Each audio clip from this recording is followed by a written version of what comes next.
Përshëndetje nga sofra shqiptare, kam sjell recetën e reçelit të rrushit të bardhë me një lëng i cili bëhet si mjalt. Përgatitja teje e thjeshtë, besoj se kam ju pëlqy kur ta shihni videon në vazhdim.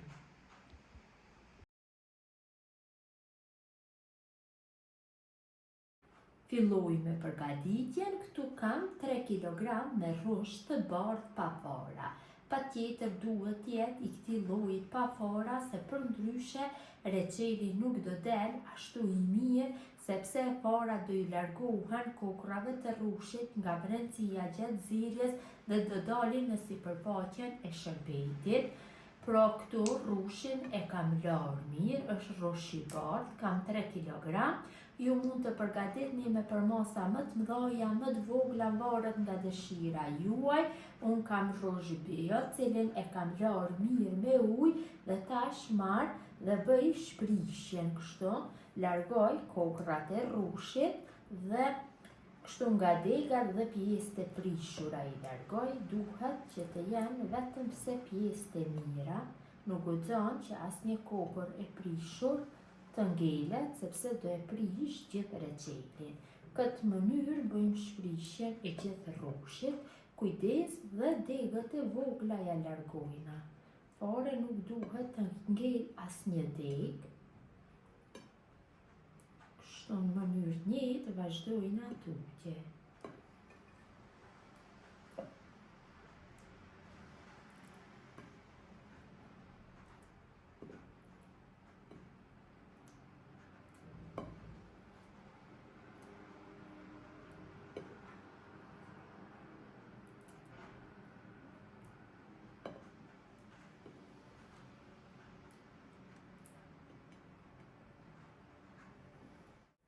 Gjithë rrushin e kemi ndarë kështu kokër në kokër, ja kemi larguar degat dhe pjesët e prishura. Tash marrim një tenxhere dhe e hedhim sheqerin. Për secilin kilogram të rrushit na nevojiten 700 gram me sheqer. Pra ky lloj reçelit nuk ka nevojë që të qëndroj në gëlqere apo në limondus, përgatitet ashtu direkt, vetëm se duhet që të përgatitet në fillim shërbeti. Ja shtojna një vanilë sheqeri për aromë dhe për secilin kilogram të sheqerit na nevojitet 150 ml me ujë. Pra do një shërbet të trash dhe e përzim kështu në fillim që uji përhapet në përgjithë sheqerin.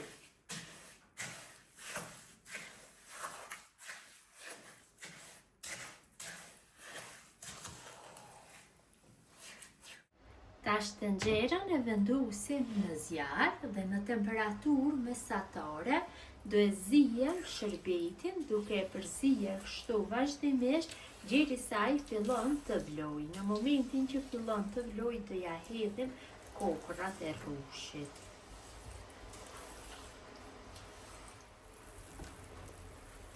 Shërbeti ka filluar që të vlojë, tash i shtojna kokrat e rrushit.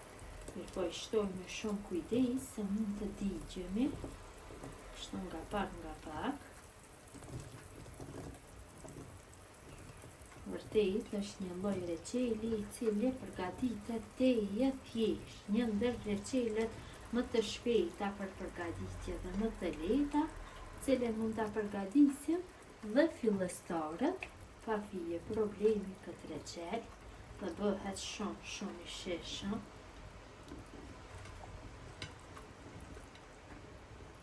Shtojna kështu në gjithë rrushin.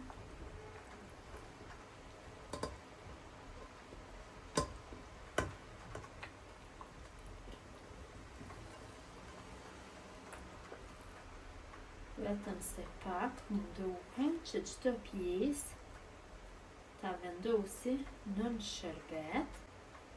Dhe tash reçelin do e zi në temperaturë mesatare për 40-45 minuta pa e përzier fare.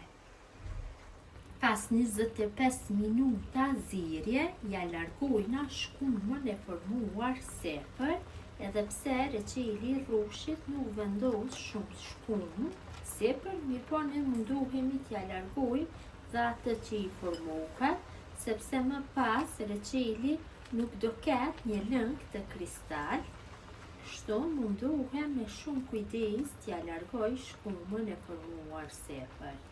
Siç e vëreni ka filluar që të zihet, kokrat e rrushit kanë marrë ngjyrën e artë, ngjyrën e verdhë. Kështu me shumë kujdes ja largojmë gjithë shkumën dhe e zinë dhe për 20 minuta tjera.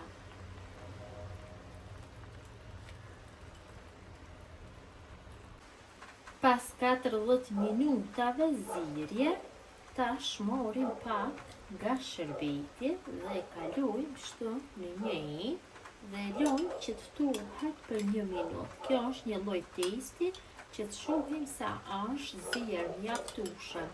Nëse trashet shërbeti pas 1 minuti, atëherë masa është gati të largohet nga zjarri.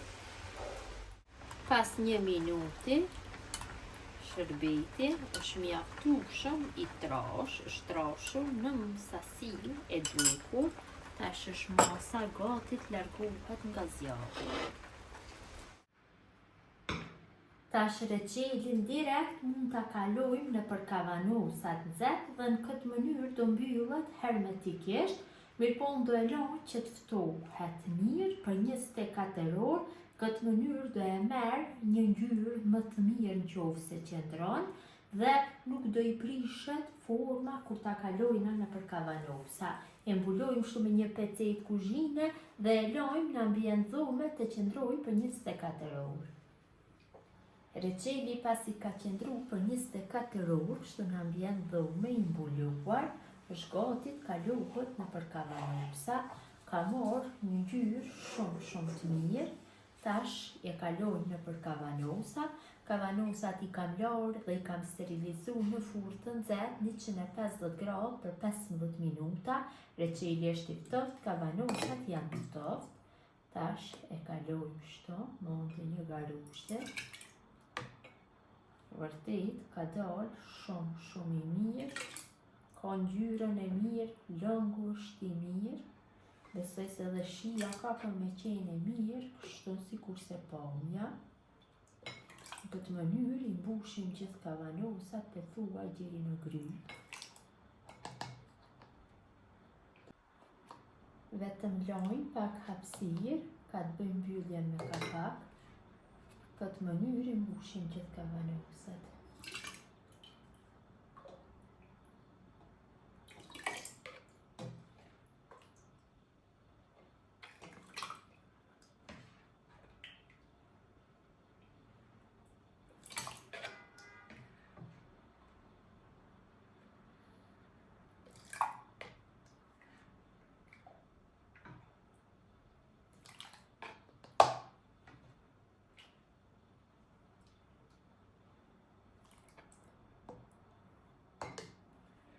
Kam mbushur kavanosat pothuaj deri në gryq, tash i mbylli mirë me kapak. Kapak patjetër duhet të jenë të ri, 3 herë sjelli kapakun nga ana e kontër dhe 1 herë nga ana nga përputhën vise. Këtë mënyrë i mbylli gjitha kështu.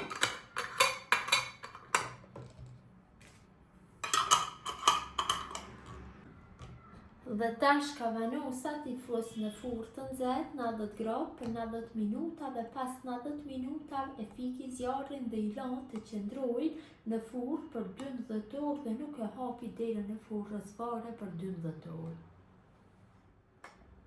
Kavanosat i kam larguar nga furra, janë mbyllur mirë hermetikisht, dallohen nga kapakt sepse nuk janë të fryer. Tash i vendosim në frigorifer apo direkt i çojmë në podrum tek vlladi. Këtë mënyrë mund të qëndrojnë deri në 2 vite nëse nuk i hapim, janë gati për konsumim menjëherë. Besoj si u ka pëlqyer motra dashura mënyra se si përgatis unë reçel të rrushit të bardhë me një lëng si mjal. Gjithë ju që e përgatisni në këtë mënyrë ju bëft mirë. Ju falinderit që ndoni kohë vazhdimisht për recetat të mia, jepni komente të bukura. Ju lutem që ta shpërndani këtë video tek miqët tuaj, mirëmbëjtje nga sofra shqiptare deri në recetën e radhës.